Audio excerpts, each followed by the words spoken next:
అందరికీ నమస్కారం అండి. బాచీరావు ప్రవచనాలు సృష్టి రహస్యానికి అందరికీ కూడా స్వాగతం అండి. గురు ప్రార్థనతో ప్రారంభిద్దాం.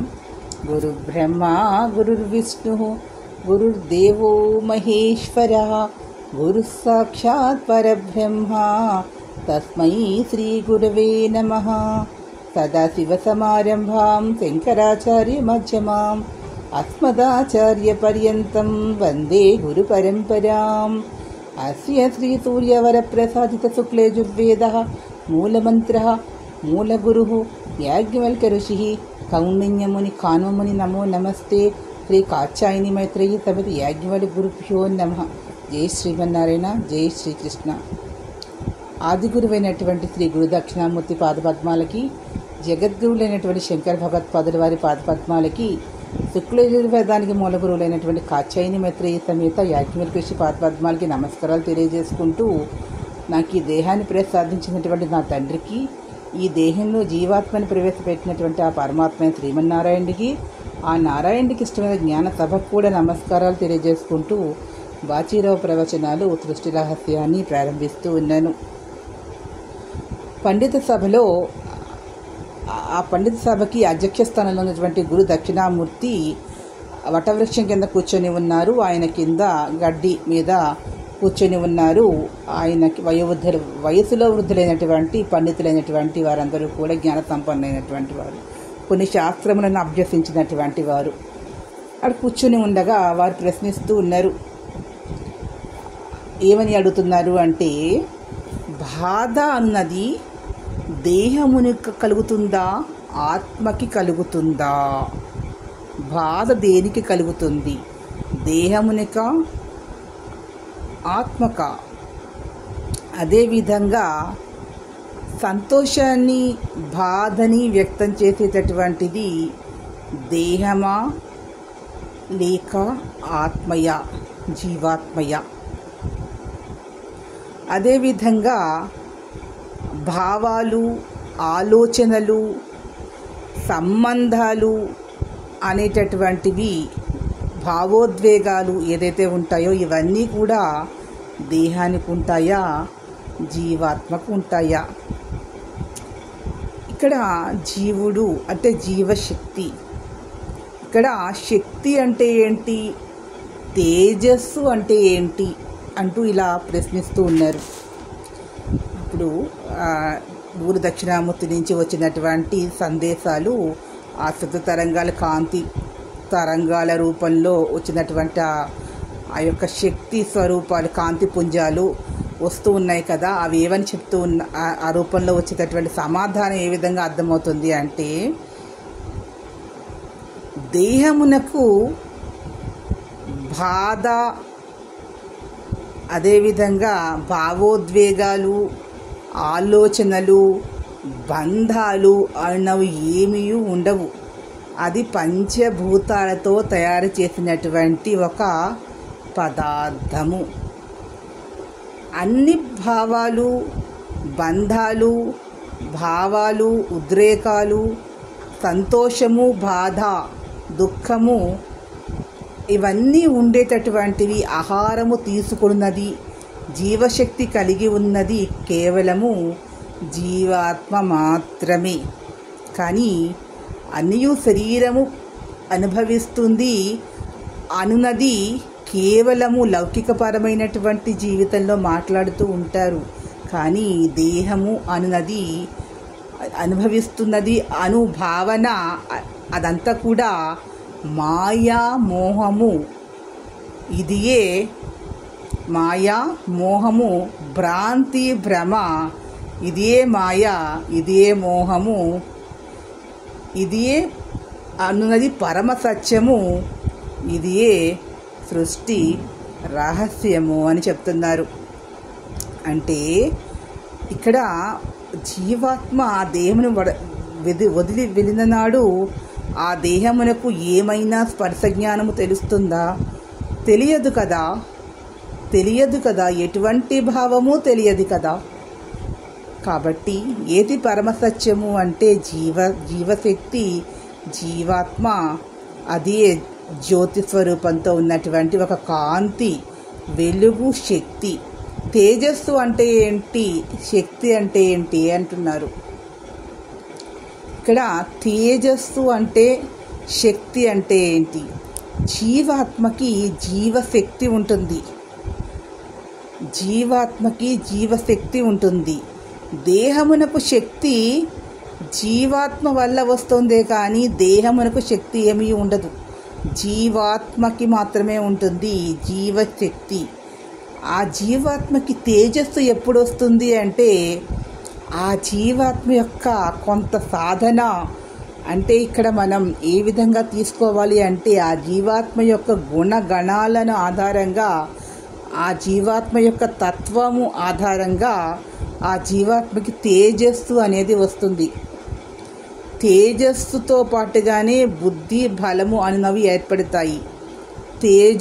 తేజస్సు అన్నది తక్కువ తేజస్సుగా ఉన్నవి ఎక్కువ తేజస్సు అంటారు. అపరిమితమైనటువంటి తేజస్సు ఉన్నటువంటి జీవాత్మ ఏదైతే ఉందో అదే పరమాత్మ. ఆ పరమాత్మ కింద ఇంకా తక్కువ తేజస్సు ఉన్నటువంటి వారందరూ కూడా పరివారం కింద, ఆయన సేవకుల కింద, అలా దేవతల కింద ఉంటూ ఉంటారు. లోకాలలో అత్యధిక తేజస్సు ఉన్నటువంటి ఆ యొక్క పరమాత్మ పరబ్రహ్మము సత్యలోకంలో ఉంటే, ఆ కింద దిగువనున్నటువంటి అతను సృష్టికర్త అయి ఉంటాడు. అతని కింద ఉన్నటువంటి ఈ గణాలన్నీ కూడా లోకాలు ఉంటాయి కదా. అంటే తేజస్ కింద నుండి పైకి వెళుతున్న కొద్దీ కూడా, భూలోకంలో తక్కువ తేజస్సు ఉంటే పైకి లోకాలకి వెళ్తున్న కొద్దీ కూడా తేజస్సు శక్తి అనేది పెరుగుతూ ఉంటుంది. అంటే ఇక్కడ ఏమవుతుంది అంటే బరువైనటువంటి వస్తువు పైకి వెళ్ళినప్పుడు ఏమవుతుంది, కింద పడిపోతుంది అంటారు. మన సైన్స్ చెప్తూ ఉంటుంది. అంటే బరువుగా మనం పైకి వెళ్ళలేము. అంటే పైకి వెళ్తున్న కొద్దీ కూడా ప్రాణవాయువు అందదు. ఇది పరమ సత్యము, అవునా కాదా? పరమ సత్యము ఈ లౌకిక ప్రపంచంలో. కానీ ఈ ప్రాణవాయువు అన్నది దేనికి అవసరము? ఈ పంచభూతాలతో తయారైనటువంటి దేహమునకు. మరి జీవాత్మకి జీవాత్మయే ప్రాణశక్తి. ఆ ప్రాణశక్తికి పైకి వెడుతున్న కొద్దీ కూడా ఏమవుతుంది, ఈ రకమైనటువంటి ప్రాణవాయువు ఆ లోకంలో ఉన్నటువంటి దేహములకు అవసరము లేదు. ఎందుకని? అక్కడ ఉన్నటువంటి లోకంలో ఉన్న ఆ దేహములు, ఆ యొక్క దేహములు అనేటటువంటి వేరుగా ఉంటాయి. అక్కడ ఉన్నటువంటి కాలము వేరుగా ఉంటుంది. అక్కడ ఉన్నటువంటి పరిస్థితులు వేరుగా ఉంటాయి. అక్కడ ఉన్నటువంటి వాతావరణము వేరుగా ఉంటుంది. పైకి వెళుతూ ఊర్ధ్వలోకాలకి వెళ్తూ ఉన్న కొద్దీ కూడా దేహము, ఈ జీవాత్మకి శక్తి పెరుగుతూ ఉంటుంది. శక్తి పెరుగుతూ ఉంటుంది. అది 3 రకములైనటువంటి దేహములను మారి వెడుతూ ఉంటుంది కదా. ఎక్కడ వెళ్తుంది అంటే ఇక్కడ మనం ఏం చెప్పుకున్నాము, కర్మానుసారము కానీ ఆయా లోకాలు అనేటటువంటివి లభిస్తాయి. అంటే ఇక్కడ చూడండి, మన లోకంలో బాగా చదువుకుంటారు, జ్ఞానస్థాయిలు, కానీ అందరూ ఒకే రకమైన విద్యని నేర్చుకున్నా కూడా ఒక్కొక్కరికి పెద్ద పదవులు, కొందరికి చిన్న పదవులు వస్తూ ఉంటాయి కదా. చిన్నగా తక్కువ ధనము, ఎక్కువ ధనము, తక్కువ ధన సంపాదన, ఎక్కువ ధన సంపాదన, అలాగా ఉన్నవారు ఎక్కువగా పెద్ద పెద్ద భవంతులలో, తక్కువ సంపాదన ఉన్నవారు చిన్న చిన్న భవంతుల్లో ఉంటాయి. ఇది లౌకిక ప్రపంచంలో. ఆధ్యాత్మికమైనటువంటి ఆ యొక్క పైలోకాలలో జ్ఞానము ఆధారంగా తక్కువ జ్ఞానము, ఎక్కువ జ్ఞానము ఆధారంగా వారికి ఆయా లోకాలలో ఆ జీవాత్మల నివాస అర్హతని పొంది ఉంటాయి. అక్కడ ఏమి చూస్తారు? ఆ జీవాత్మ యొక్క ప్రవర్తన ఆధారంగా ఉంటుందంటే దేహము పోయినా కానీ ఆ జీవాత్మ ప్రవర్తన ఆధారంగానే పైలోకములలో వారికి ఉన్నతమైనటువంటి స్థితి అనేది లభిస్తూ ఉంటుంది. అంతేకాని ఇక్కడ చేసినటువంటి ఈ లౌకిక ప్రపంచంలో తన కోసము, తన కుటుంబం కోసము ఏదైతే కర్మ చేస్తారో అటువంటి కర్మలకి ఎటువంటి ప్రయోజనాలు లభించవు. నిష్కామ కర్మ అంటారు. అంటే ఏమీ ఆశించకుండా చేసే కర్మ ఏదైతే ఉంటుందో, అంటే ఆ జీవాత్మ ఎవరిని హింస పెట్టకుండా, ఎవరు బాధపడకుండా ఉంటారో అటువంటి కర్మనే అతని వెనకాలే వెళ్తుంది. అతను ఇక్కడ చేసినటువంటి త్వలాభం కోసం చేసిన ఏదైతే ఉంటుందో, పరివారం కోసం చేసేది, అదంతా కూడా అతనికి చెందదు. ఇదియే మాయామోహము, ఇదియే పరమసత్యము, ఇదియే సృష్టి రహస్యము అని చెప్తున్నారు. అంటే ఈ జీవాత్మకి ఈ మాయామోహం వల్ల ఈ దేహం ఉన్నంతసేపు తెలియదేమి. దేహముని వదిలిన తర్వాత ఈ జీవాత్మ 3 రకముల దేహములను దాటి వెళ్తున్నప్పుడు అర్థమవుతుంది, అయ్యో ఇలా చేశాని. వీరెవ్వరూ కూడా తను ఎవరైతే తన పరివారం అనుకుంటాడో ఆ పరివారం అంతా కూడా నాది కాదు కదా, నేను ఒంటరి వాడిని అనే భావన పైన కలుగుతుంది. అప్పుడు మళ్ళీ ఏం చేస్తుంది, అప్పుడు మంచిగా అంటే ఈ మన యొక్క ఆత్మ అనేటటువంటిది మంచిగా అక్కడ ప్రార్థన చేస్తుంది. కానీ మళ్ళీ ఏం చేస్తుంది, ఈ లోకానికి రాగానే మళ్ళీ మాయ ఆవహించేస్తుంది. ఎందువల్ల ఆవహిస్తుంది అంటే ఆమె యొక్క ఆ సాధన చేసే విషయంలో అక్కడ కూడా వాళ్ళ గురువులు ఉంటారు. ఆ గురువులు ఏం చేస్తారంటే వాళ్ళకి శాంతిని చేకూర్చడానికి మంచి మాటలు చెప్తారు. అక్కడ కూడా వారికి ఉపదేశాలు అనేవి ఉంటాయి. అక్కడ ఉపదేశాలు అనేవి జీవాత్మ తీసుకుంటుంది ఆ లోకంలో కూడా. ఎందుకని, జీవాత్మలన్నీ కూడా అక్కడే సృష్టింపబడ్డాయి పరమాత్మ యొక్క ఆ సమయాన్ని ఆధారంగా అని గతంలో చెప్పాం కదా. ఆ విధంగా సమయానికి ఆధారంగా ఆ కాలము ఆధారంగానే జరిగింది అని. ఇక్కడ కూడా కాలము అనేటటువంటిది ఇక్కడ ఉన్న కాలం అనేది అక్కడ ఉండదు. కాబట్టి ఇక్కడ కాలం అనేటటువంటిది చాలా ఎక్కువ సమయము తీసుకుంటుంది, అక్కడ చాలా తక్కువ సమయం ఉంటుంది. అక్కడికి ఇక్కడికి కూడా సమయంలో ఎంతో తేడా ఉంది. ఇది పరమ సత్యము. మనమే తీసుకున్నట్లయితే మన ఈ భూమి మీద ఉన్న కొన్ని దేశాలకి పగలైతే మనకి రాత్రి సాయంకాలం అవుతుంది.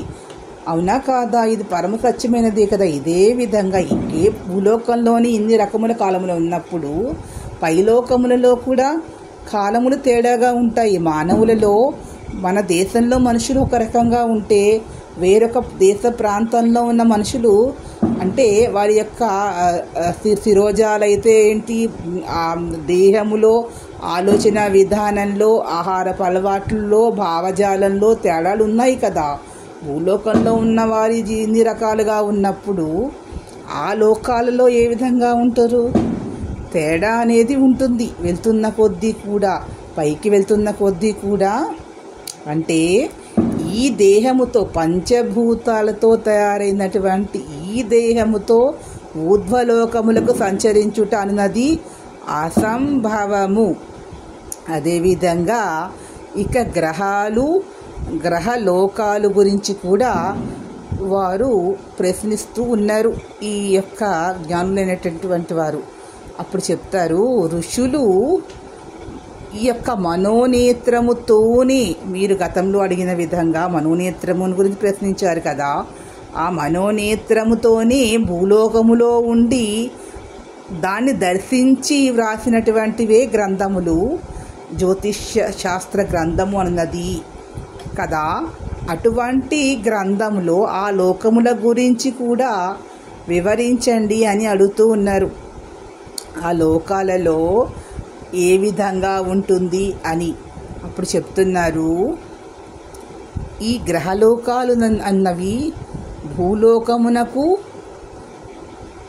పైన అంటే పితృలోకము, ఆ పైన ఈ యొక్క గ్రహలోకములు అన్నవి ఉంటాయి. ఈ గ్రహలోకములు అనేవి గ్రహముల యొక్క ప్రభావము దేని మీద ఉంటుంది? ఈ భూలోకంలో ఉన్నటువంటి పంచభూతమైనటువంటి దేహం ఉంటుందే, ఆ దేహము ఏర్పడిన తరువాత ఈ యొక్క గ్రహ ప్రభావము అన్నది ఉండును. ఇదియే పరమసత్యము, ఇదియే సృష్టి రహస్యము అని చెబుతూ ఉన్నారు. ఇక్కడ గ్రహములు ఫలితములు ఇచ్చుచున్నవి అనుట సత్యము అవునా కాదా? జీవాత్మ కర్మ ఫలములు ఆధారముగానే జన్మలు లభించును, ఈ లోకంలో కర్మలు అనుభవించును అని గతంలో చెప్పి ఉన్నారు కదా. మరి ఈ యొక్క గ్రహములు ప్రభావములు మానవుల మీద ఎట్లుండును అని మరి ప్రశ్నిస్తూ ఉన్నారు. ఈ వీడియో మీకు నచ్చినట్లయితే ప్లీజ్ సబ్స్క్రైబ్ మై ఛానల్. మరిన్ని కొత్త వీడియోతో మీ ముందుకు వస్తాను.